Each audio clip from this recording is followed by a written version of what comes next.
तो आइए फिर बात कर लेते हैं हम लोग फिजिकल प्रॉपर्टीज़ की। और फिजिकल प्रॉपर्टी में देखो यहाँ पे एक जगह से बस क्वेश्चन आते हैं, वो है बॉइलिंग पॉइंट से। सॉलिबिलिटी से कोई क्वेश्चन नहीं आता है, क्योंकि सॉलिबिलिटी के क्वेश्चन आपके आ जाते हैं एक तो एल्कोहल, फिनॉल, ईथर से, मगर सबसे ज़्यादा सॉलिबिलिटी के सवाल आते हैं आपके haloalkanes and haloarenes में। ठीक है, तो फिजिकल प्रॉपर्टी में अब मैं अगर ऑर्डर ऑफ बॉइलिंग पॉइंट लिख लूँ, ऑर्डर ऑफ बीपी, तो जो बीपी का एक जनरल ऑर्डर होता है, वो जनरल ऑर्डर कैसे लिया जाता है, तो कंपेरेबल मॉलिक्यूलर वेट होना चाहिए, जो कि क्वेश्चन में मोस्ट ऑफ द टाइम बोलता है कि कंपेरेबल मॉलिक्यूलर वेट है।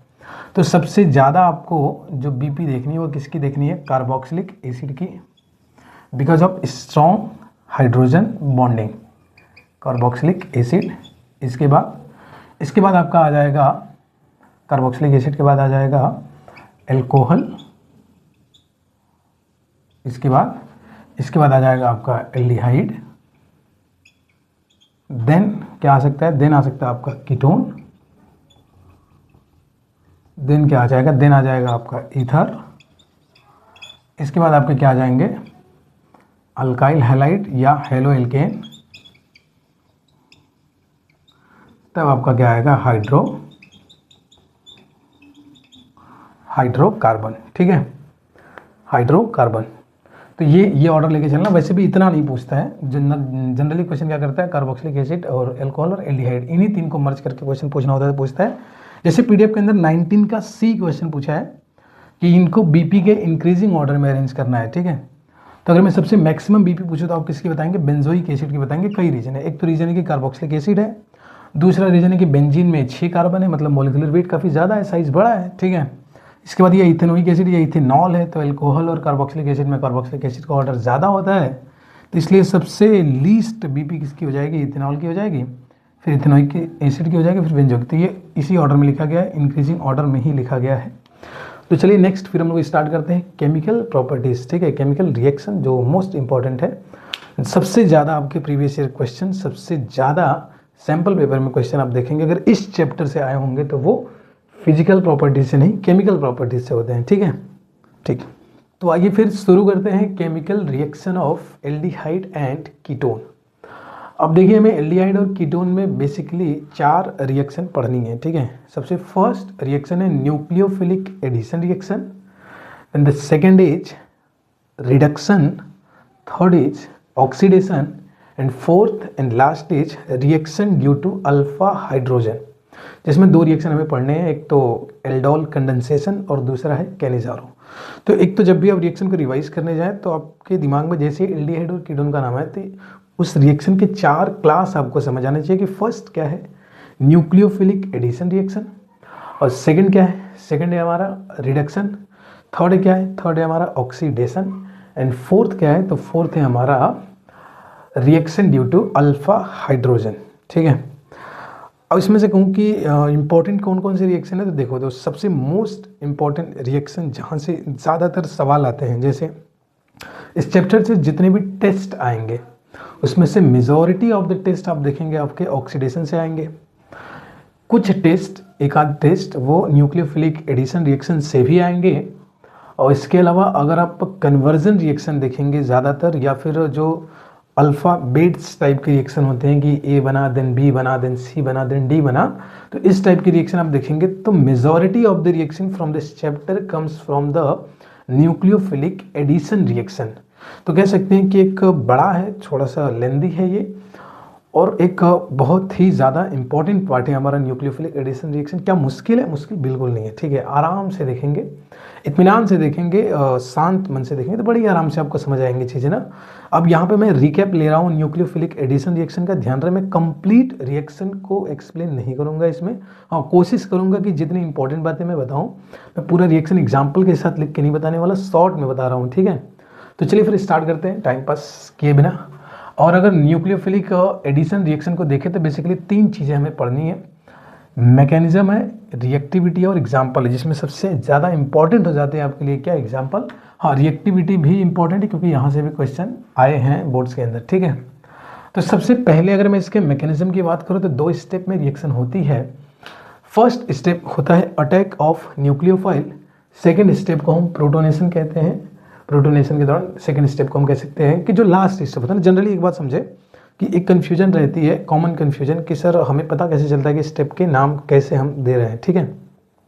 तो इसमें तो एक सबसे कॉमन बात आप ये समझिए कि जब भी रिएक्शन मल्टीपल स्टेप में होती है, ठीक है, तो उसका लास्ट स्टेप हमेशा एक नाम उसका दे सकते हैं, नहीं पता है तो वह फॉर्मेशन ऑफ फाइनल प्रोडक्ट। क्यों? कॉमन सेंस कहता है कि फाइनल प्रोडक्ट तो आपका लास्ट स्टेप में ही जाके बना होगा, इसलिए जनरली आप देखेंगे मल्टीपल स्टेप में होने वाली रिएक्शन के लास्ट स्टेप को हम क्या कहते हैं? फॉर्मेशन ऑफ फाइनल प्रोडक्ट, ठीक है।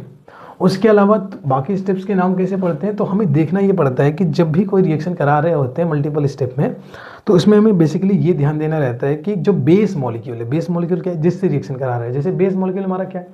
किसकी केमिकल प्रॉपर्टीज या केमिकल रिएक्शन पढ़ रहे हैं? तो एल्डिहाइड या कीटोन की पढ़ रहे हैं। जनरल बोले तो कार्बोनाइल कंपाउंड की पढ़ रहे हैं। तो ये जो C double bond O carbonyl compound है, ये हो गया हमारा बेस मॉलिक्यूल, ठीक है। अब इस बेस मॉलिक्यूल से जो पहले रिएक्ट करता है, जो फर्स्ट स्टेप में अटैक करता है या जो फर्स्ट स्टेप में रिएक्ट करता है, वो क्या है, उसके आधार पर स्टेप का नाम पड़ेगा और इसी के आधार पर रिएक्शन का नाम पड़ेगा, ठीक है। तो अगर आप फर्स्ट स्टेप को ज़रा ध्यान से देखें तो फर्स्ट स्टेप में अटैक कौन कर रहा है? न्यूक्लियोफाइल कर रहा है। न्यूक्लियोफाइल अटैक कर रहा है या रिएक्ट कर रहा है? चलो अटैक नहीं समझ आ रहा तो रिएक्ट तो बोलोगे ना, कि फर्स्ट स्टेप में इस बेस मॉलिक्यूल के अलावा एंट्री किसकी हुई है? तो न्यूक्लियोफाइल की हुई है। इसलिए इस फर्स्ट स्टेप का नाम क्या मुझे देना चाहिए? Attack of nucleophile. तो फर्स्ट स्टेप का नाम हमने दे दिया अटैक ऑफ न्यूक्लियोफाइल। देन अगर अब इस रिएक्शन का नाम मुझे देना हो तो अब फर्स्ट स्टेप को देखो, देखो जो भी रिएक्शन का नाम पड़ता है वो फर्स्ट स्टेप के नेम के आधार पर ही पड़ता है। फर्स्ट स्टेप में आप देखो न्यूक्लियोफाइल आया है, क्या इसने किसी को रिमूव किया यहाँ से? नहीं सर, एक बॉन्ड तोड़ा है, ठीक है। उसके बाद क्या किया? उसके बाद ये अटैच हो गया किसके साथ? कार्बन के साथ। क्या जब ये अटैच हुआ है तो कोई बाहर गया है? नहीं, बाहर नहीं गया। अगर इसके आने से कोई बाहर भी जाता तो मैं इसको सब्स्टिट्यूशन बोलता, मगर यहाँ पर सिर्फ ये ऐड हुआ है, कोई निकला नहीं है, तो इस रिएक्शन को मैं एडिशन बोलूँगा। और सबसे फर्स्ट टाइम ऐड कौन हुआ था? न्यूक्लियोफाइल ऐड हुआ था, इसलिए रिएक्शन का नाम क्या है? न्यूक्लियोफिलिक एडिशन रिएक्शन, ठीक है। सेकेंड स्टेप में H+ ऐड हुआ, ठीक है।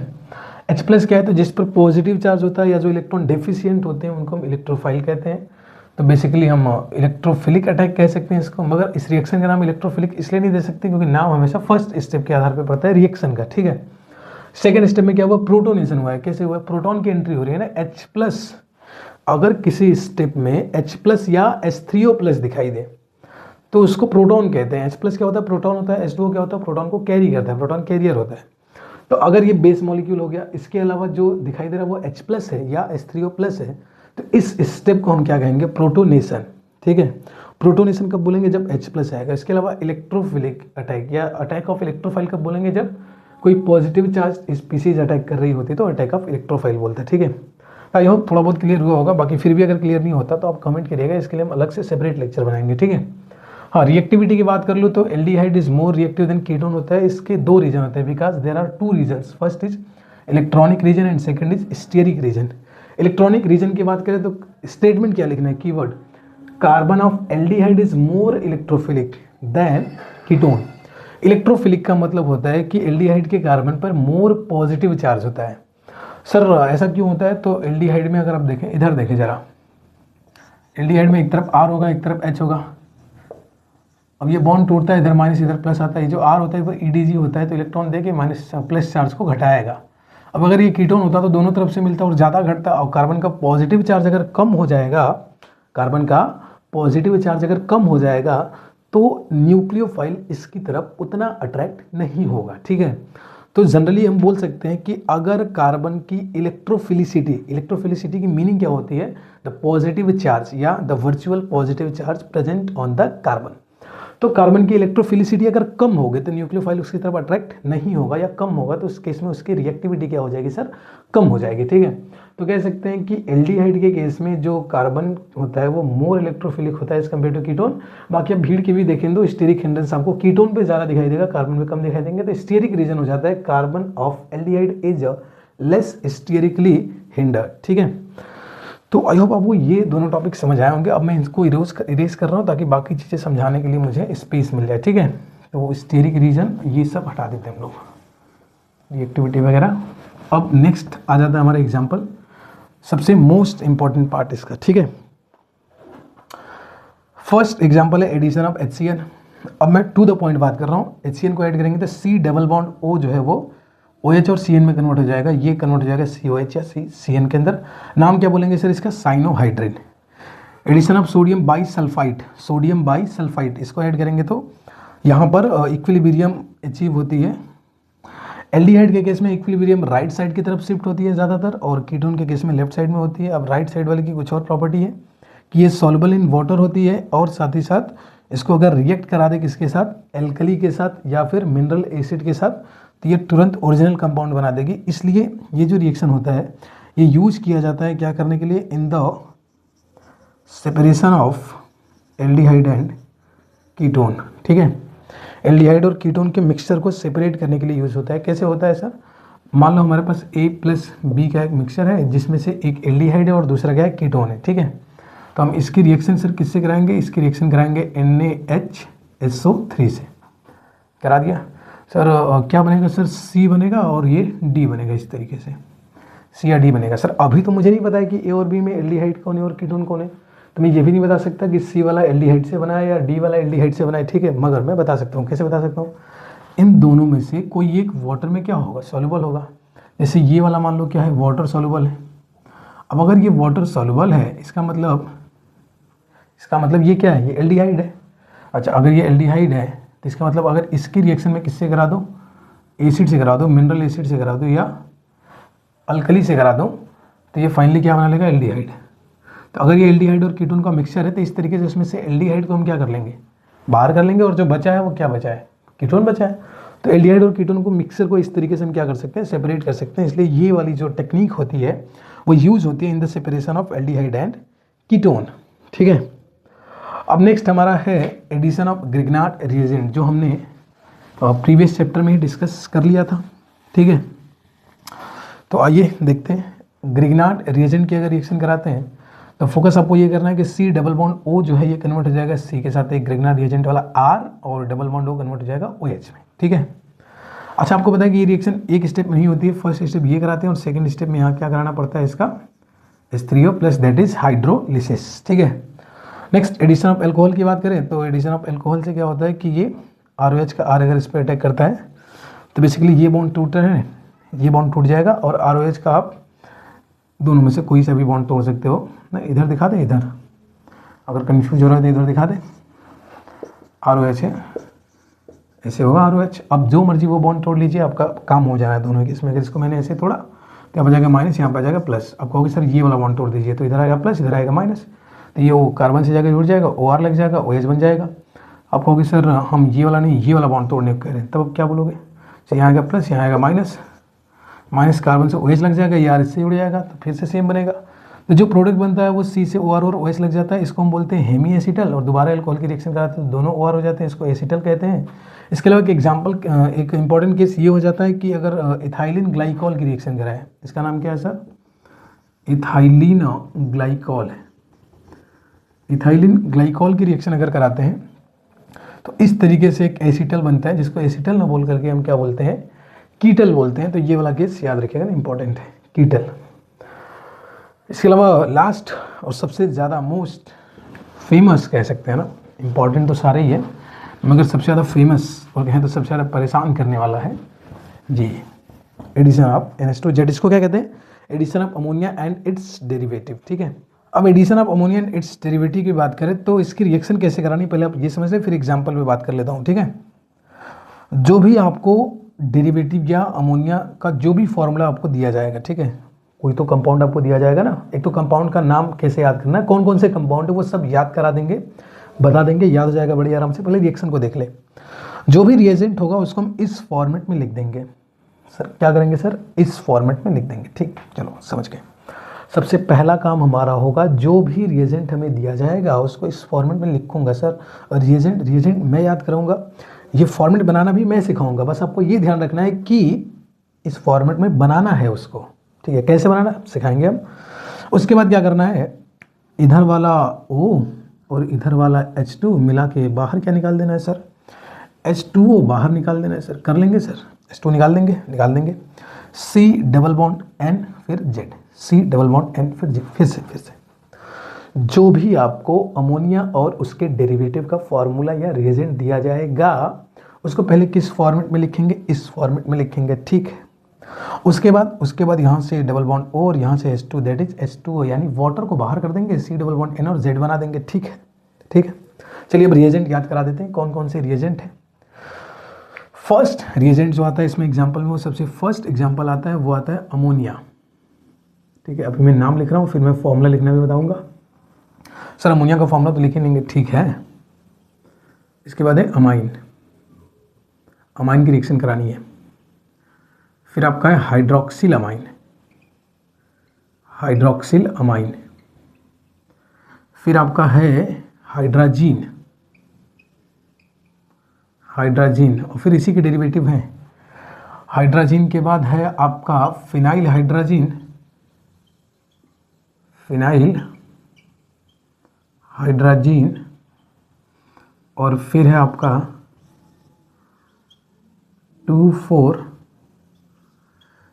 डाइनाइट्रो फिनाइल हाइड्राजीन, इसको हम 2,4 DNP भी कहते हैं। और लास्ट है आपका सेमी कार्बाजाइड, सेमी कार्बाजाइड। सारे रिएजेंट याद दिला देंगे आपको, याद करा देंगे आपको। ठीक है, बस आपको फॉर्मेट बनाना आना चाहिए। वैसे फॉर्मेट भी बना बनाया दिखेगा इसमें। ठीक है, जैसे अमोनिया की बात करूँ तो अमोनिया का फॉर्मूला मैं क्या लिखूँगा, अमोनिया का फॉर्मूला लिखूँगा NH3। मैं इसको अपने फॉर्म में सेट करूँ तो क्या बोलूँगा, सर NH2 लिखना है और Z लिखना है। तो H2N अगर मैं बाहर निकाल दूँ तो इधर बचेगा क्या सर, इधर बचेगा क्या सर, H बचेगा। ठीक है, समझ आ रहा है, समझ आ रहा है। अमाइन क्या होता है सर, अमाइन होता है RNH2। क्या उसे मुझे इस फॉर्मेट में लिखना नहीं, लिखने की जरूरत है नहीं, फ्लिप तो करना है। फ्लिप क्या ही करूँ, H2 निकाल दूंगा, N के साथ क्या लगा रहेगा, डबल बॉन्ड N के साथ क्या लगा रहेगा, R लगा रहेगा। हाइड्रोक्सिल अमाइन क्या होता है सर, हाइड्रोक्सिल अमाइन होता है NH2 और NH2 के साथ OH लगा, ऑलरेडी फॉर्मेट में सेट है। ठीक है, हाइड्रोजन क्या होता है, हाइड्रोजन ये होता है NH2 फिर NH2, ऑलरेडी सेट है फॉर्मेट में, सेट ही नहीं करना है। प्रोडक्ट क्या बनेगा sir, C double bond N फिर C डबल बॉन्ड N फिर NH2।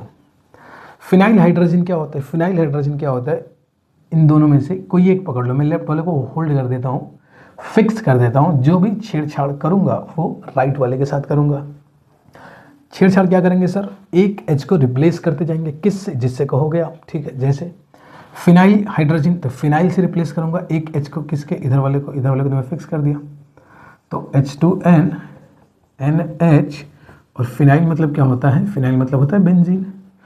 2,4 डाइनाइट्रो फिनाइल का मतलब है H2N देन NH और बेंजीन बना दूंगा, और 2 पे और 4 पे क्या लगा दूंगा, नाइट्रो, दैट इज NO2। ठीक है, सेमी कार्बाजाइड क्या होता है, सेमी कार्बाजाइड होता है H2N then NH, H2N then NH। अब इसके H को किससे रिप्लेस करोगे, तो ये थोड़ा सा मुश्किल होता है ना याद करना, तो मैं बड़ा आसान तरीका बताता हूँ। क्या कर रहे थे सर, क्या कर रहे थे, जो आप कह रहे थे उसमें एक H से उसको रिप्लेस कर रहे थे। जैसे फिनाइल हाइड्रोजन आपने बोला तो एक H को फिनाइल से रिप्लेस किया। 2,4 डाइनाइट्रो फिनाइल हाइड्रोजन आपने बोला तो 2,4 डाइनाइट्रो फिनाइल से रिप्लेस किया एक H को। सेमी कार्बाजाइड का मतलब होता है, सेमी कार्बाजाइड का एक नाम बता दूं मैं यहाँ पे, सेमी कार्बाजाइड का एक नाम बता दूं। सेमी कार्बाजाइड को आप कह सकते हो अमाइड हाइड्रोजन, अपनी समझ के लिए ताकि याद रहे, अमाइड हाइड्रोजन। तो सर अमाइड हाइड्रोजन के हिसाब से अगर मैं सोचूं तो इसके एक H को किससे रिप्लेस कर दूं, अमाइड से, क्या नहीं बन जाएगा, एक H को किससे रिप्लेस कर दो, अमाइड से। अब ध्यान रखना है इसमें कौन सा H2 इन्वॉल्व होगा रिएक्शन में, ये वाला। तो एक तो क्वेश्चन पूछता है, क्या पूछता है कि ये वाला जो NH2 है वो क्यों नहीं इन्वॉल्व होता है, क्योंकि ये वाला जो NH2 है इसका लोन पेयर इसके डबल बॉन्ड के साथ किस में है सर, किस में है, कॉन्जुगेशन में है, जबकि इसके साथ ऐसा कुछ नहीं है। तो यही वाला H2 इन्वॉल्व होगा। एक तो ये बात समझ लिया आपने, ठीक है। अब आप ये समझ लीजिए कि जो प्रोडक्ट बनता है उसको हम कहते क्या है, ठीक है। तो यहाँ से जो प्रोडक्ट बनेगा ए से, है ना, मैं यहाँ लिखते चलूँ तो आपको क्या कोई तकलीफ नहीं ना, होनी भी नहीं चाहिए, और ऑप्शन भी नहीं है ना, तकलीफ क्या ही होगा। अगर मैं वो जरा ठीक देख पा रहा था ना, मैं नाम आप समझते चलिएगा ना, कंफ्यूज मत होइएगा। अगर मैं उसको सही देख पा रहा हूँ ना, आप भी अगर मेरी तरह देख पा रहे हो, तो जो प्रोडक्ट बनेगा, मैं डायरेक्ट प्रोडक्ट लिख रहा हूँ, C double bond NH, C double bond NH को पता है क्या बोलता हूँ? इमीन बोलता हूँ। क्या बोलता हूँ? इमीन बोलता हूँ। सर इमीन कहाँ बना था? इमीन कहाँ बना था सर? स्टीफन रिडक्शन में बना था इमीन। इमीन क्यों बना रहे थे? एल्डिहाइड बनाने के लिए कंप्लीट हाइड्रोलिसिस के दौरान जो OH आ रहा था एडिशनल, जो इसे कार्बोक्सिलिक एसिड में कन्वर्ट कर रहा था, उसको मैं पहले ही एच से रिप्लेस कर देता था और इमीन बन जाता था। और इमीन का मैं क्या करता था? हाइड्रोलिसिस करता था। और इमीन के हाइड्रोलिसिस से क्या बनता था सर? एल्डिहाइड बनता था। ठीक है, खैर बी है ना, ठीक से देखिएगा ना और कोशिश करेगा ऐसे ही प्रोडक्ट आपका आ जाए। बी अगर मैं ठीक ठीक देख पा रहा हूँ तो ये बन रहा है डबल बॉन्ड N और देन क्या लग रहा है R। इसको मैं क्या बोलूँगा? सब्सटीट्यूटेड अमीन, इमीन सॉरी, सब्सटीट्यूटेड इमीन बोलूँगा इसको। ठीक है सर, कह रहे हो तो मानना ही पड़ेगा, कहने से नहीं मानना पड़ेगा, होता ही है भाई, मेरे कहने से थोड़ी मानोगे। और सब्सटीट्यूटेड इमीन क्यों बोलेंगे सर?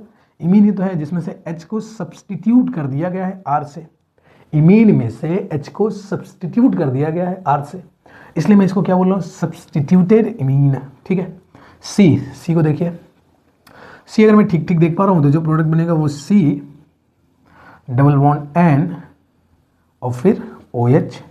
इसको क्या बोलते हैं सर? ऑक्साइम बोलते हैं। क्या बोलते हैं? ऑक्साइम बोलते हैं। और डी फिनाइल हाइड्राजीन, तो नाम ही लिखना है ना। तो डी से डी हो गए, ई हो गए, एफ हो गए, सबके नाम मैं एक साथ बता देता हूँ ना। डी हो गया है ना, यहाँ से देखो इंपॉर्टेंट चीज, डी हो गया, ई हो गया, एफ हो गया, जी हो गया, इन सबके नाम मैं एक साथ बना रहा हूँ। जो लास्ट में आपने क्या लिखा है? ईन लिखा है, ईन। चलो लास्ट में क्या बता दो, जीन लिखा है, जीन। जीन लिखा है, जीन।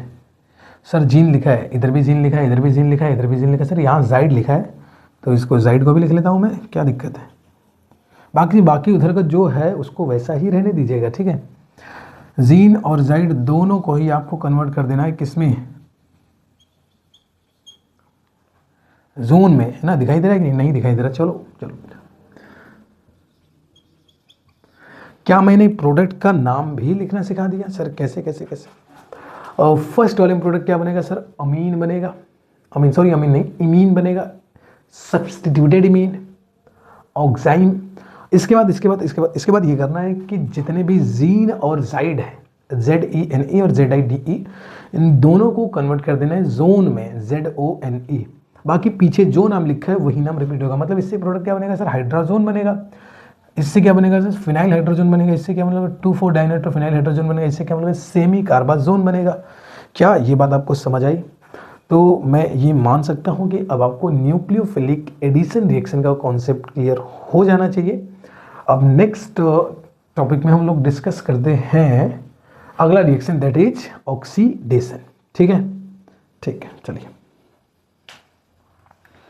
आइए फिर शुरू करते हैं हम लोग नेक्स्ट रिएक्शन। उसमें है एक रिडक्शन है, एक ऑक्सीडेशन है, और इसके बाद एक लास्ट रिएक्शन रह जाएगी, वो है reaction due to alpha hydrogen. ठीक है, तो चलिए स्टार्ट करते हैं रिडक्शन।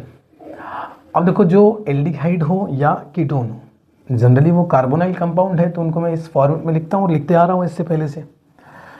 क्योंकि रिडक्शन है इसलिए रिएक्शन किससे कराऊंगा मैं? रिड्यूसिंग एजेंट से ना। एक बार में सारे रिएक्शन को समझते हैं। रिड्यूसिंग एजेंट से मैं रिएक्शन कराऊंगा तो दो प्रोडक्ट का फॉर्मेशन हो सकता है ना। दो मतलब बेसिकली डिपेंड करता है ना मैं क्या रिएजेंट यूज़ कर रहा हूँ।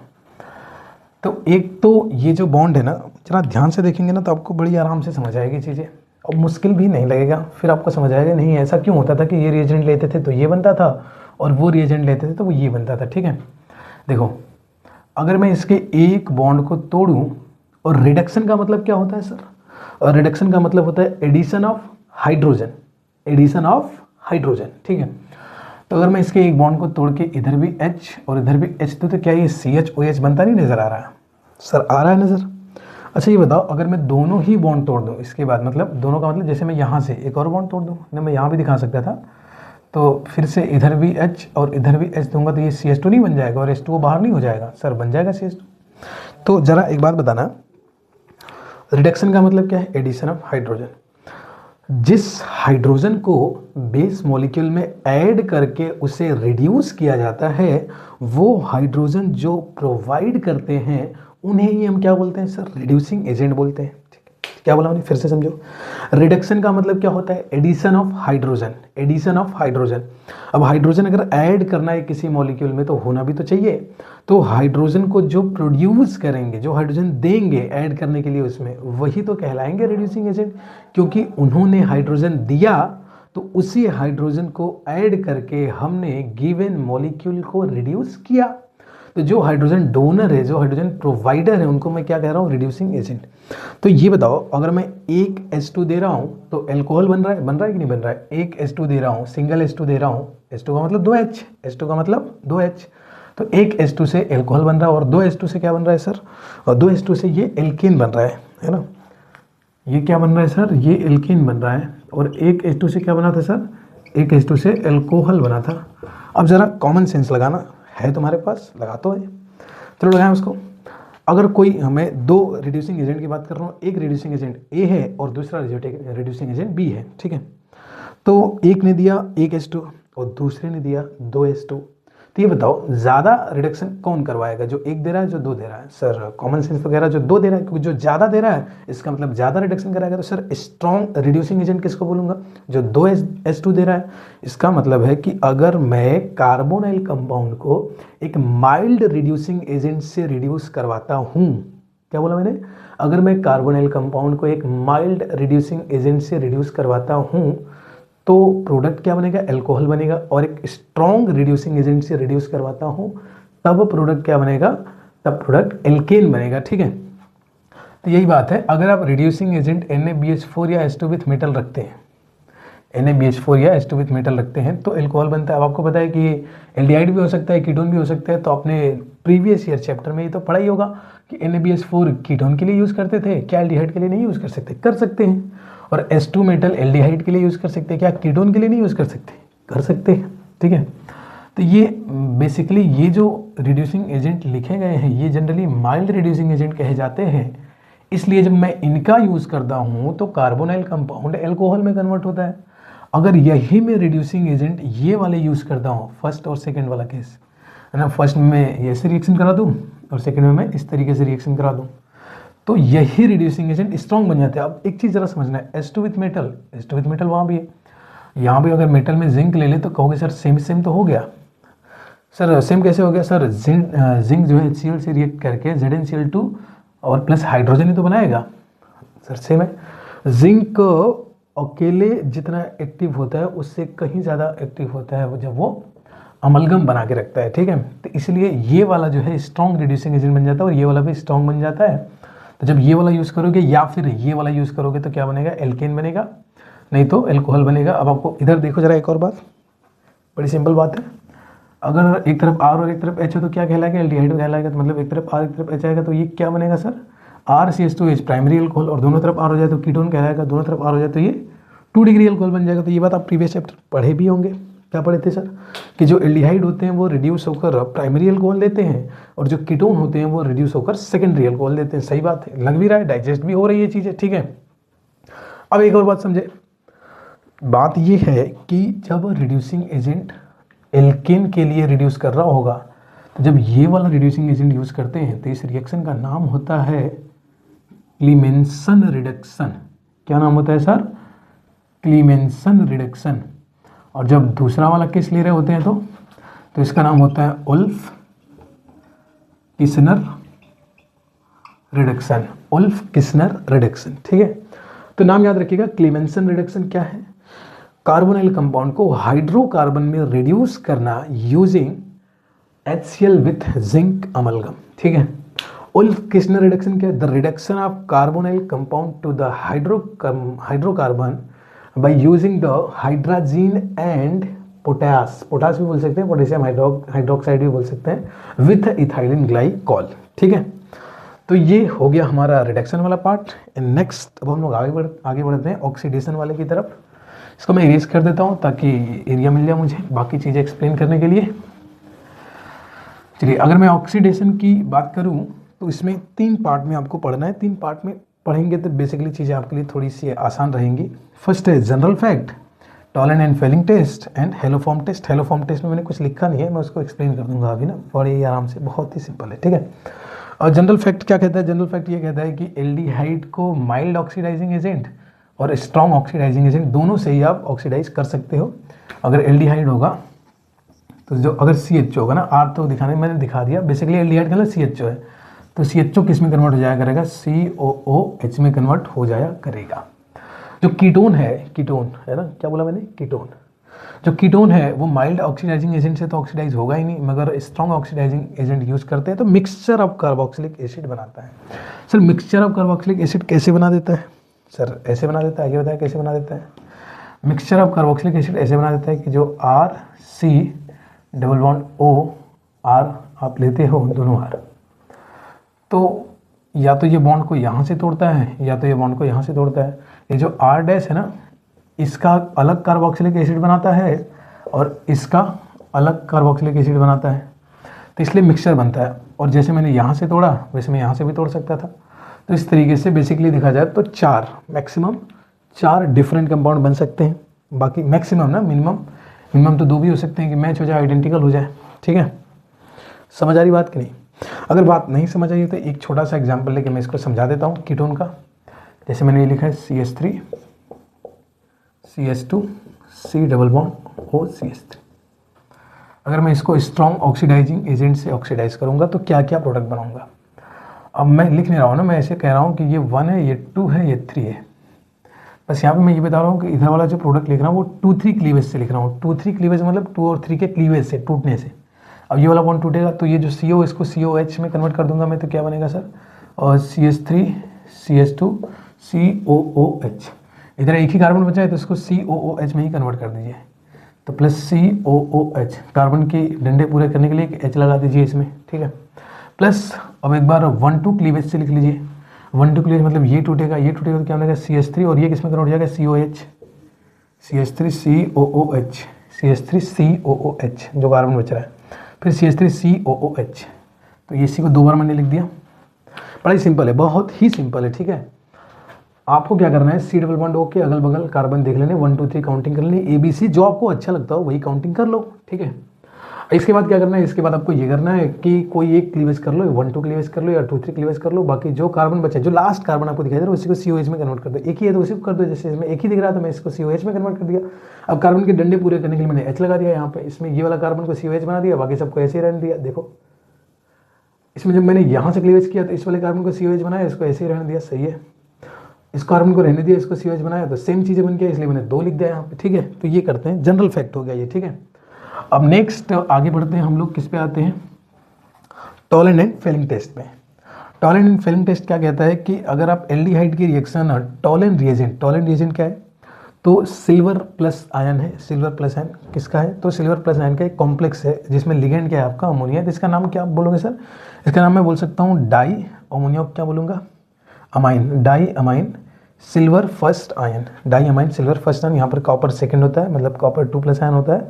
दोनों ही रिएक्शन में ध्यान रखना है कि मीडियम कैसा होता है? बेसिक होता है, OH- होता है, बेसिक मीडियम में काम करते हैं।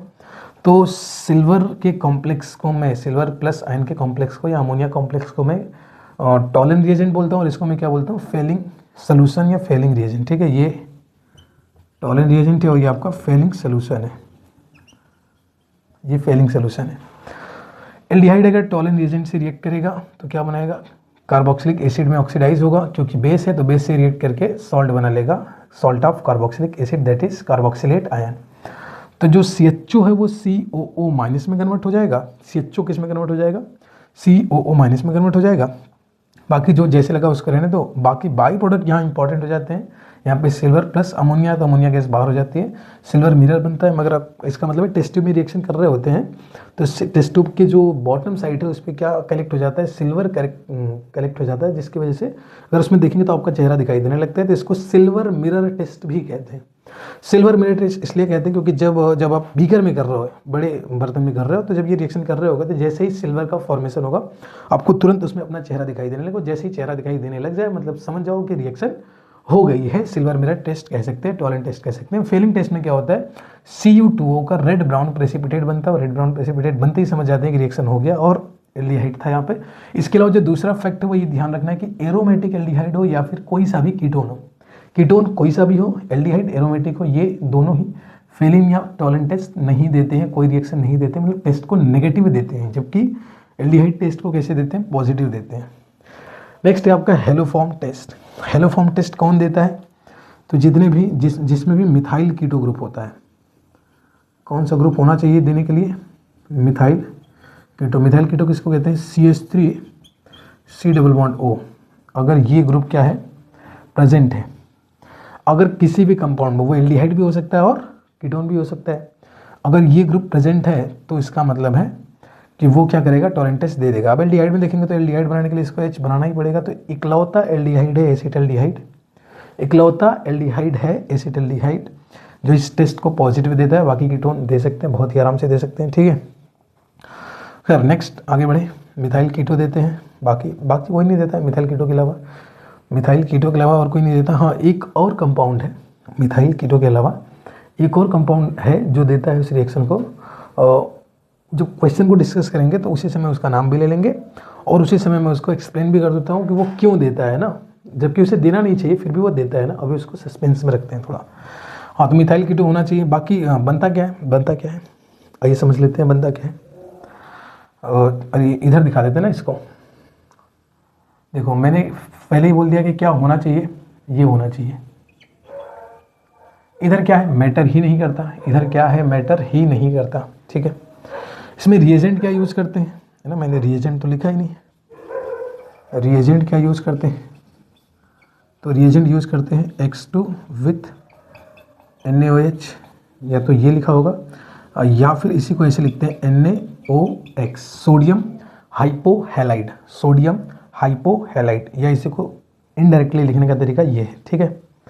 तो मैं इसकी रिएक्शन किससे करा लूँगा, मैं डायरेक्ट लिख लूँ सोडियम हाइपोहैलाइड NaOX, ठीक है, ठीक है।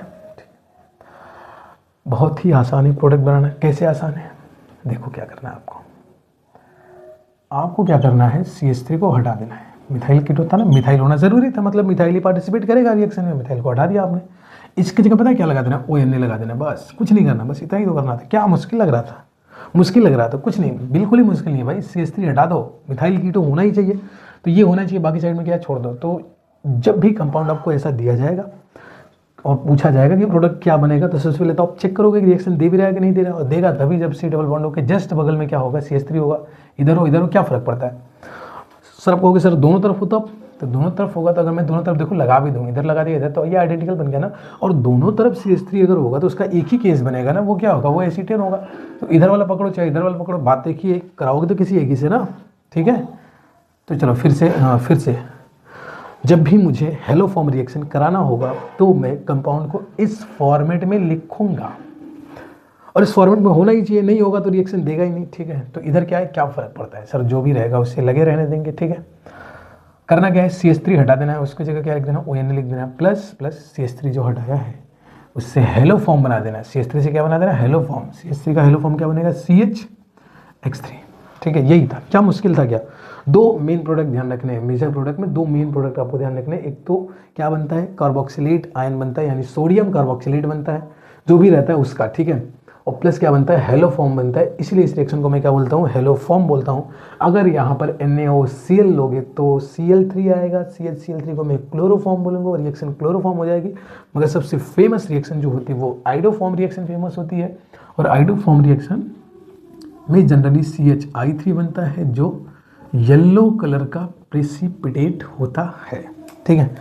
अब देखो आयोडोफॉर्म रिएक्शन की ना प्रैक्टिस हमने ज़्यादा की नहीं है, इसलिए मैं चाहता हूँ कि आयोडोफॉर्म रिएक्शन की या हेलोफॉर्म रिएक्शन की थोड़ी बहुत प्रैक्टिस आप कर लें, ठीक है। करवा देना, ठीक है। हाँ, ये करवा देते हैं इसकी प्रैक्टिस। तो चलिए कुछ कंपाउंड में लिख देता हूँ, इसकी रिएक्शन आप कराइएगा NaOX के साथ। फर्स्ट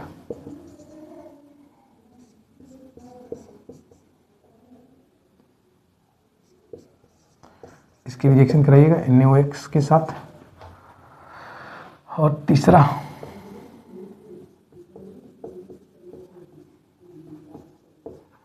इसके भी रिएक्शन कराइएगा NaOH के साथ। और चौथा मैं यहाँ लिख दूँ। चलो मैं पहले तीसरा चौथा ही करूँगा ताकि आसानी से हटा दो। और इसकी रिएक्शन कराइए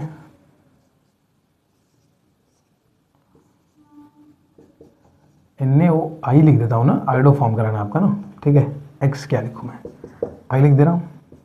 चलो एक और रिएक्शन दे दिया जाए, एक NCERT की रिएक्शन दे दे क्या, NCERT की रिएक्शन बुरा ना मानो तो, चलिए दे ही देते हैं, एक NCERT की रिएक्शन दे ही देते हैं। NCERT की रिएक्शन दे देते, हाँ ये रहा रिएक्शन। ये है C डबल बॉन्ड C, फिर है CH3, फिर है H, फिर है CH3, फिर है C double bond O, then है CH3। इसकी भी रिएक्शन किससे करानी है, NaOI से करानी है। हालांकि इसमें Cl से कराना, मैं I से करवा रहा हूँ, क्या दिक्कत है। चलिए तब वीडियो को करिए पॉज और क्वेश्चन को करिए ट्राई। कर लिया, आइए इधर से स्टार्ट करते हैं ना। देखो C डबल बॉन्ड O वाला कार्बन को मैं फोकस करूंगा इस पे। इसके बगल में ये कार्बन, इस कार्बन से कितने हाइड्रोजन है सर, 3 तो हो ही नहीं सकते, तो इधर देखना नहीं। इस कार्बन से 3 हाइड्रोजन हो सकते हैं, मतलब ये CH3 है, ठीक है, CH3 है वो। तो मैं प्रोडक्ट कैसे बनाऊंगा, प्रोडक्ट ऐसे बनाऊंगा सर, यही CH3 है, इसकी जगह क्या लगाऊंगा, ONA लगाऊंगा, और प्लस क्या बनाऊंगा, CHI3। सही सोच रहा हूँ ना, बिल्कुल सही सोच रहा हूँ भाई, तुम्हारे कहने से थोड़ी गलत हो जाऊंगा। ये डबल बॉन्ड O हो गया, यही CH3 दिखाई दे रहा मुझे, इसकी जगह क्या लगा दूंगा, ONA लगा दूंगा, प्लस माइनस, और प्लस साथ में क्या बनाऊंगा सर, CHI3 बनाऊंगा। किस कलर का, येलो कलर का, क्या है, प्रेसिपिटेट है। इसमें C डबल बॉन्ड O पे मैं फोकस करूंगा ना, C डबल बॉन्ड O पे, इसके इधर CH3 यहाँ है ना, ये है ना CH3। क्या बनाऊंगा सर, क्या बनाना पड़ेगा इसको, नहीं चलो बना देते हैं ना, ऐसे बना देते हैं, इसको इरेज कर दिया, यहाँ पे ONA लगा दिया, प्लस क्या हो गया, प्लस हो गया CHI3, है ना, बन गया कि नहीं, बन गया ना। तो इसको हटा दूँ ना, ठीक। आइए देखते हैं इधर, हाँ ये वाला देखिए, ये वाला, क्या ये CH3 है, बिल्कुल है। तो क्या ये प्रोडक्ट बनेगा, इसके जगह ONA आ जाएगा, प्लस CHI3। क्या ये वो कार्बन है जिसकी मुझे तलाश है, क्या ये CH3 नहीं, क्या ये CH3 नहीं, कोई रिएक्शन नहीं होगी सर। ये आइडोफॉर्म या हेलोफॉर्म टेस्ट नहीं देगा, नेगेटिव देगा, because of absence of methyl keto group. तो आई होप आपको ये रिएक्शन और हेलोफॉर्म रिएक्शन समझ आ गया होगा। अब नेक्स्ट पार्ट में हम लोग मिलते हैं reaction due to alpha hydrogen के साथ, ठीक है। तो चलिए फिर डिस्कस कर लेते हैं हम लोग कुछ बची हुई रिएक्शन एल्डिहाइड और कीटोन की, ठीक है, जिसमें हमारी फर्स्ट रिएक्शन आती है एल्डोल कंडेंसेशन। अब ये रिएक्शन होती है ड्यू टू अल्फा हाइड्रोजन, इसलिए मैं कहता हूँ कि एल्डोल कंडेंसेशन में अल्फा हाइड्रोजन की प्रेजेंस मस्ट है, ज़रूरी है, ठीक है। अब अल्फा हाइड्रोजन ज़रूरी है, तो आइए समझते हैं कि ज़रा ये रिएक्शन होती है ऐसे क्यों है, ठीक है। तो एक तो NCERT में एक चीज़ पढ़ोगे ना, तो वो कहती है कि जो अल्फा हाइड्रोजन होता है वो एसिडिक इन नेचर होता है, एसिडिक नेचर का होता है। तो पहले तो यही जान लीजिए कि अल्फा हाइड्रोजन है क्या। तो alpha hydrogen main functional group वाले कार्बन के पड़ोसी कार्बन से अटैच हाइड्रोजन को कहते हैं। मेन फंक्शनल ग्रुप वाला कार्बन है, इसके पड़ोसी कार्बन को हम क्या बोलेंगे, अल्फा कार्बन, और इससे डायरेक्टली अटैच हाइड्रोजन को मैं क्या बोलूँगा, अल्फा हाइड्रोजन, ठीक है। अब ज़रा समझिए इस बात को कि ये जो CO बॉन्ड है, अगर ये ब्रेक होगा तो ऐसे ब्रेक होगा, है ना, समझ आ रहा है ना, ऐसा तो नहीं कोई चमत्कार कर दिया मैंने। CO बॉन्ड ऐसे ब्रेक होगा, यहाँ माइनस यहाँ प्लस आएगा। अच्छा मैं क्या करने जा रहा हूँ सर, ये क्या आप शुरू कर रहे हैं, मैं ये समझाने जा रहा हूँ कि अल्फा हाइड्रोजन एसिडिक क्यों माना जाता है, ठीक है। तो देखिए क्यों माना जाता है। तो इस कार्बन पे आ गया पॉजिटिव चार्ज, अब इस कार्बन पे पॉजिटिव चार्ज आ गया, मतलब इसे इलेक्ट्रॉन की डेफिशिएंसी महसूस हो रही है। क्या महसूस हो रही है, डेफिशिएंसी। अच्छा अगर इसको इलेक्ट्रॉन की डेफिशिएंसी महसूस हो रही है तो क्या ये इलेक्ट्रोनेगेटिव नहीं हो जाएगा, कैसे, जिस चीज़ की कमी हो जाती है क्या उस चीज़ से लगाव नहीं हो जाता है, सही बात है, जिस चीज़ की कमी हो जाएगी उस चीज़ से क्या हो जाएगा, लगाव हो जाएगा। अब अगर कार्बन पर पॉजिटिव चार्ज आ जाएगा, इसका मतलब है कि उससे इलेक्ट्रॉन की डेफिशिएंसी हो गई, हाँ सर, और अगर उसे इलेक्ट्रॉन की डेफिशिएंसी हो गई, इसका मतलब अब उसे इलेक्ट्रॉन से क्या हो जाएगा, लगाव हो जाएगा, ठीक है। अब उसे अगर इलेक्ट्रॉन से लगाव हो जाएगा तो वो इलेक्ट्रॉन ढूंढेगा, इलेक्ट्रॉन को अट्रैक्ट करेगा या इलेक्ट्रॉन को खींचेगा। किससे खींचेगा? पड़ोसी से। इसके पड़ोसी कौन है सर? इसके पड़ोसी ऑक्सीजन खींच नहीं पाएगा, उसी ने तो ऐसी हालत की है उसकी, तो फिर किससे खींचेगा? इस कार्बन से। तो ये वाला जो कार्बन होगा ना, ये बहुत ही ज़्यादा एक्सट्रीम पावर लगाएगा, इस कार्बन का इलेक्ट्रॉन इधर पुश कर देगा। ठीक है, समझ रहे हो कि नहीं? ठीक है, अब जरा समझिए, इस कार्बन को इधर कर दिया इसने। अब इस पॉजिटिव चार्ज की वजह से इसने इसका इलेक्ट्रॉन खींचा। जब इसका खींचा तो इस पर भी क्या आ गया सर? पॉजिटिव चार्ज आ गया। कैसे कैसे समझ रहे हो ना कैसे आ गया? इस पर पॉजिटिव चार्ज किसने इंड्यूस किया? इसने किया। और इस पर पॉजिटिव चार्ज किसने किया? इसने किया। तो इस बॉन्ड की ब्रेक होने की वजह से ये कार्बन इलेक्ट्रोनेगेटिव हो गया और इस कार्बन का जो इफेक्ट है वो इंड्यूस हो गया किस कार्बन के ऊपर? ये कार्बन के ऊपर। तो इसलिए क्या इतनी बात से मैं ये समझा पाया हूँ आपको कि जो अल्फा कार्बन होता है वो बीटा गामा डेल्टा के कंपेरेटिवली इलेक्ट्रोनेगेटिव होता है। क्या ये बात समझ आ रही है कि अल्फा कार्बन की इलेक्ट्रोनेगेटिविटी आगे पड़ोसियों से क्या होती है? ज़्यादा होती है। कैसे? इस कार्बन पे पॉजिटिव चार्ज आया तो इसने इलेक्ट्रॉन खींचा तो यहाँ भी डेफिशिएंसी होगी और यहाँ डेफिशिएंसी होगी तो इलेक्ट्रोनेगेटिव हो गया। अब हाईली इलेक्ट्रोनेगेटिव कार्बन से अगर हाइड्रोजन जुड़ता है तो वो हाइड्रोजन क्या कहलाता है? एसिडिक हाइड्रोजन कहलाता है। ठीक है, अच्छा कार्बन ही नहीं, किसी भी हाईली इलेक्ट्रोनेगेटिव एलिमेंट से अगर हाइड्रोजन जुड़ता है तो उसको एसिडिक हाइड्रोजन कहते हैं। जैसे अगर आपको याद हो तो फ्लोरीन से डायरेक्ट अटैच कार्बन को एसिडिक हाइड्रोजन कहते हैं। सही बात है, ठीक है। और क्लोरीन के बाद ऑक्सीजन आता है ना, ऑक्सीजन से डायरेक्ट अटैच हाइड्रोजन को क्या कहते हैं? एसिडिक हाइड्रोजन कहते हैं। नाइट्रोजन से डायरेक्ट अटैच हाइड्रोजन को क्या कहते हैं? एसिडिक हाइड्रोजन कहते हैं। इसके अलावा CCl3 से डायरेक्ट अटैच, मतलब ये कार्बन है, 3 Cl मिलकर इलेक्ट्रॉन खींच के इसको इलेक्ट्रोनेगेटिव बना दिए। उसके अलावा ये वाला carbon alpha hydrogen of C+O, ये क्या होता है? ये भी क्या होते हैं? एसिडिक होते हैं। ये सारे हाइड्रोजन कैसे माने जाते हैं? एसिडिक नेचर के माने जाते हैं। ठीक है, एसिडिक हाइड्रोजन है। अच्छा, अगर आपको ऐसे बात नहीं समझ आई तो एक और तरीका है मेरे पास इसको समझाने का। क्या सर? एसिडिक हाइड्रोजन उसको कहते हैं जो H+ के फॉर्म में आसानी से रिलीज हो जाते हैं। अगर मैं ये बोलूँ तो ये बात आप समझ जाएंगे कि एसिडिक हाइड्रोजन उसको कहते हैं जो H+ के रूप में आसानी से क्या हो जाए? रिलीज हो जाते हैं। ठीक है, तो आइए देखते हैं। अगर मैं H+ के रूप में इसको निकाल दूँ प्लस, इस पर आएगा माइनस, तो क्या ये बन जाएगा? C+C पे आ जाएगा माइनस। आप कहेंगे ये एक अच्छा एसिड है जब ये स्टेबल है। ये स्टेबल है, क्यों स्टेबल है? क्योंकि यहाँ पे है रेजोनेंस, ये बॉन्ड ऐसे टूटेगा, इधर आएगा माइनस, इधर आएगा प्लस, ये प्लस माइनस क्या बना लेंगे? बॉन्ड बना लेंगे। तो इस तरीके से इसका एक रेजोनेटिंग स्ट्रक्चर बन जाएगा, इस तरीके से CO-, तो क्योंकि ये रेजोनेंस में इन्वॉल्व है इसका नेगेटिव चार्ज, इसलिए ये स्टेबल है। ठीक है, और अगर ये स्टेबल है H+ को लूज करने के बाद, इसका मतलब है कि H+ आपका कैसा था? एसिडिक था, यानी अल्फा हाइड्रोजन कैसा था? एसिडिक था। ठीक है, अब क्योंकि अल्फा हाइड्रोजन एसिडिक है इसलिए बेस चाहे तो इससे रिएक्ट कर सकता है। चलिए कहानी को आगे बढ़ाते हैं थोड़ा सा। अब एल्डोल कंडेंसेशन रिएक्शन में एंटर करते हैं। अब मैं क्या करता हूँ, एक एग्जाम्पल लेता हूँ, फिर आपको चीज़ें समझाता हूँ आराम से। देखो, मान लो हमारे पास ये कंपाउंड था CH3CHO। चलो, इस पर मैंने रिएक्शन कराई NaOH की।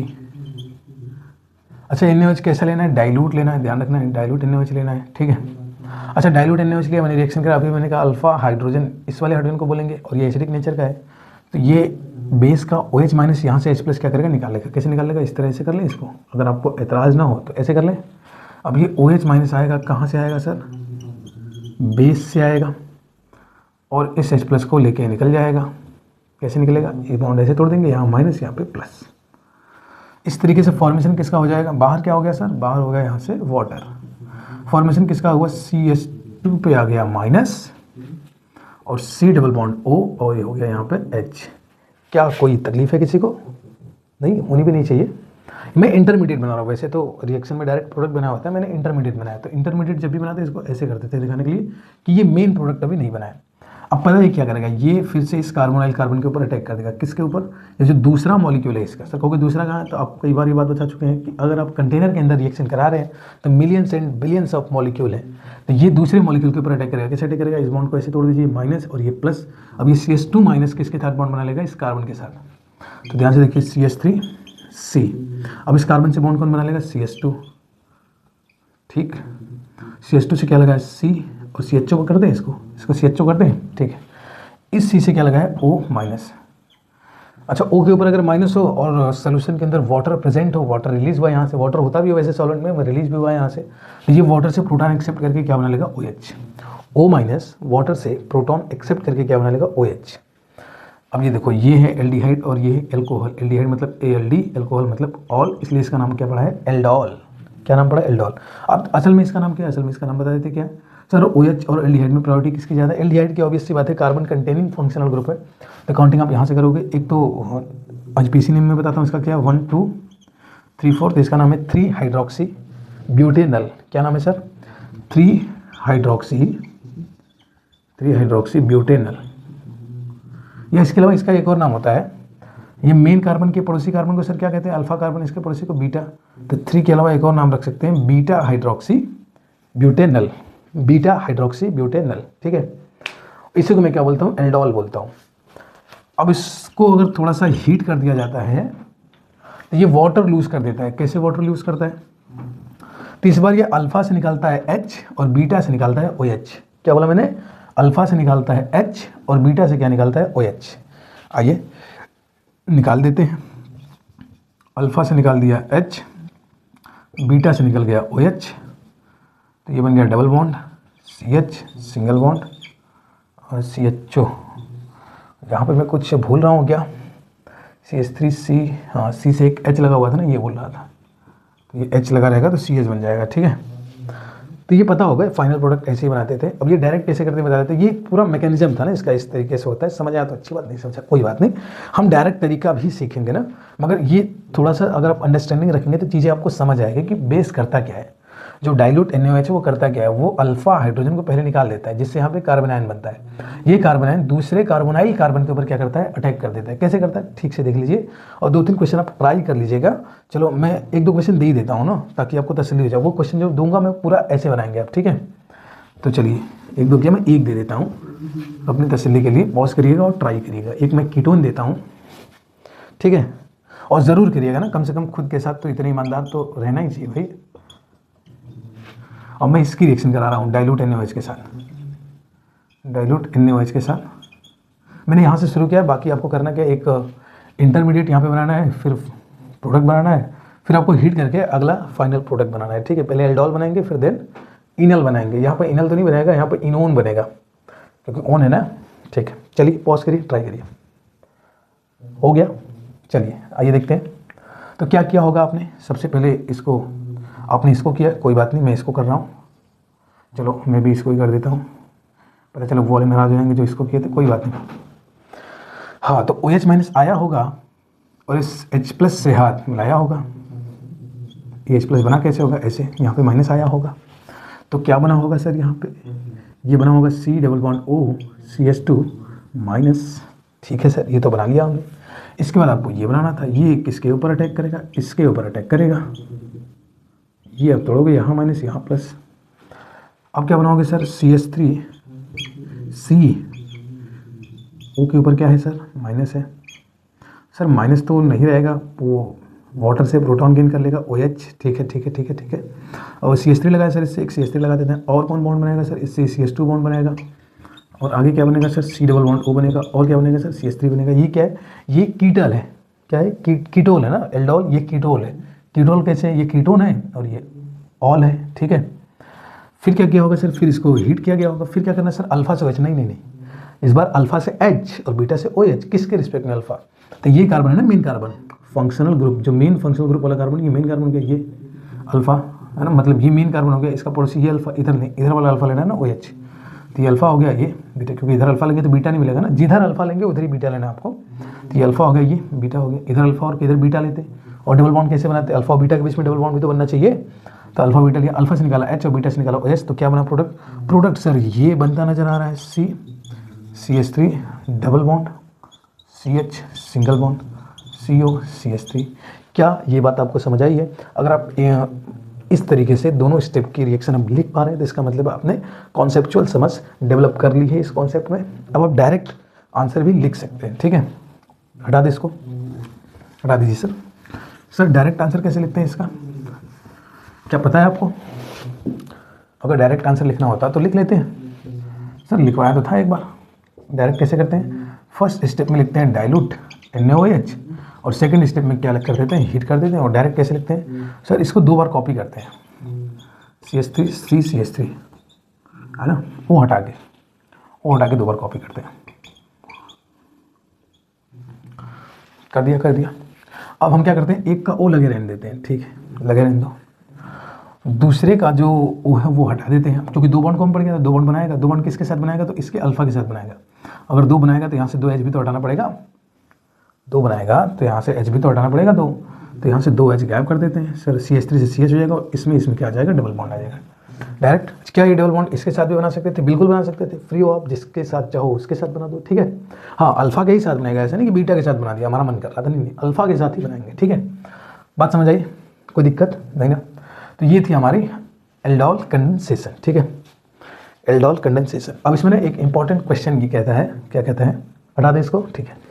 एक इंपॉर्टेंट क्वेश्चन ये पूछा जाता है कि ऐसा क्यों है कि एल्डोल कंडेंसेशन रिएक्शन कराने के लिए अल्फा हाइड्रोजन होना ही चाहिए। तो इसका रीजन क्या लिखते हैं, देखिए अभी अगर मैंने आपको दिखाया हो तो यहाँ से जब H+ निकला था, OH- आता था ना, तो इसको निकालता था ना यहाँ से, तो ये बनता था ना C-, ठीक है, यही बनता था ना। हाँ, तो इसको कहते हैं इनोलेट। क्या कहते हैं, इनोलेट। अच्छा, ये कब बन पाता, जब ये H होता, अगर ये H ही ना होता तो इनोलेट बन पाता, नहीं बन पाता। तो ध्यान रखिएगा, यहाँ पर अल्फा हाइड्रोजन मस्ट है, प्रेजेंस होनी ही चाहिए, बिकॉज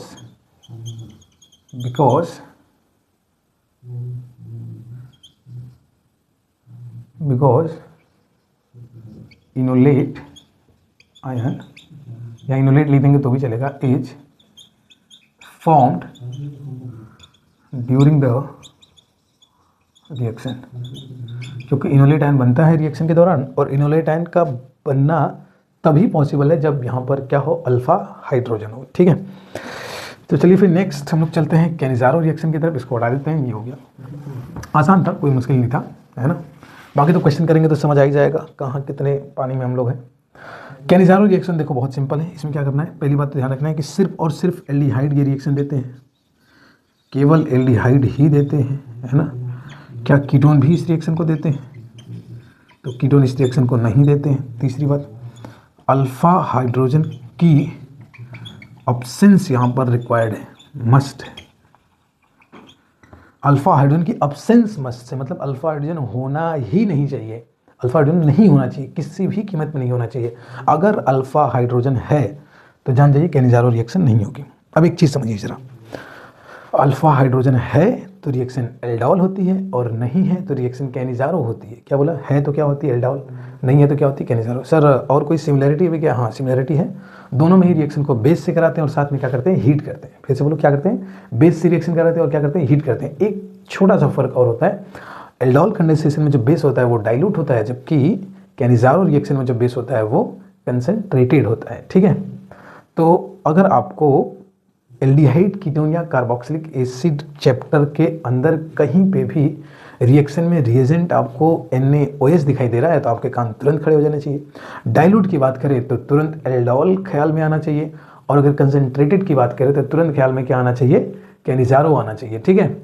दूसरी बात यह है कि एल्डोल तभी होगा जब अल्फा H प्रेजेंट होगा, जबकि कैनिज़ारो तब होगा जब अल्फा H क्या होगा, एब्सेंट होगा, ठीक है। चलिए कैनिज़ारो में भी समझ लेते हैं कि रिएक्शन होती कैसे है। तो रिएक्शन होती ऐसे है, क्योंकि हमने कह दिया कि CHO ही देगा, CHO ही देगा, एल्डिहाइड ही देगा, तो CHO होना ही चाहिए।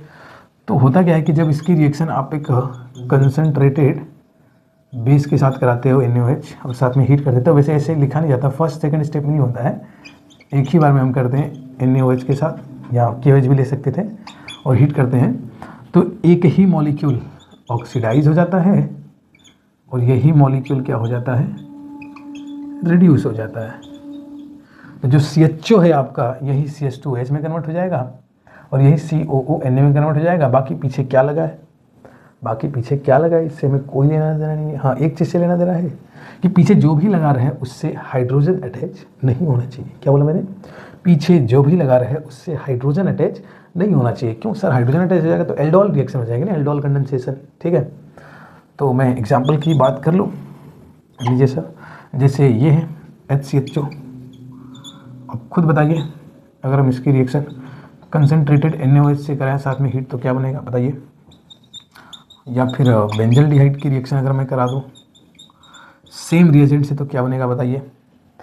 या फिर इसकी रिएक्शन करा दूँ सेम रिएजेंट से, पहले ये देंगे भी कि नहीं देंगे ज़रा बताइए। तो अगर देखा जाए कि ये रिएक्शन देंगे कि नहीं देंगे, तो इसमें तो अल्फा कार्बन ही नहीं है, ये तो मेन फंक्शनल ग्रुप का कार्बन देगा ही देगा। तो H है, H से क्या लगा दूंगा COONA प्लस H है, और इससे क्या लगा दूंगा CH2OH यानी CH3OH हो जाएगा वो। बाकी ये सिंपल है COONA और प्लस CH2OH। ये क्या हो जाएगा सर COONA प्लस CH2OH। क्या मुश्किल लग रहा है? नहीं, कोई मुश्किल नहीं है। तो एक और रिएक्शन है इसमें, छोटी सी रिएक्शन, वो है नाइट्रेशन ऑफ बेंजल्डिहाइड। अब मैंने पहले भी बोला कि जो CHO है, COH है या C डबल बॉन्ड O है, ये सब EWG का काम करते हैं और दूसरे तो मेटा डायरेक्टिंग होते हैं। तो मेटा डायरेक्टिंग हुआ तो अगर इसकी रिएक्शन कराएंगे कंसनट्रेटेड HNO3 से in the presence of concentrated H2SO4 तो NO2 को एक ही लोकेशन मिलेगी, वो है मेटा लोकेशन। तो क्या बन जाएगा सर? बन जाएगा मेटा नाइट्रो बेंजल्डिहाइड। क्या बन जाएगा? Meta nitro benzaldehyde. ठीक है, तो इस तरीके से हमने chemical reaction of aldehyde and ketone पूरी तरह क्या कर दिया, ख़त्म कर दिया। अब हम लोग जब नेक्स्ट क्लास में मिलेंगे ना, नेक्स्ट लेक्चर में जब हम मिलेंगे, तो उसमें हम लोग डिस्कस करेंगे इस टॉपिक पर आए हुए क्वेश्चन, और सबसे ज़्यादा इसी टॉपिक पर क्वेश्चन आए हैं तो वो वाला वीडियो थोड़ा बड़ा रहेगा। बाकी इसको हम यहीं पे ख़त्म करते हैं। ठीक है, थैंक यू सो मच।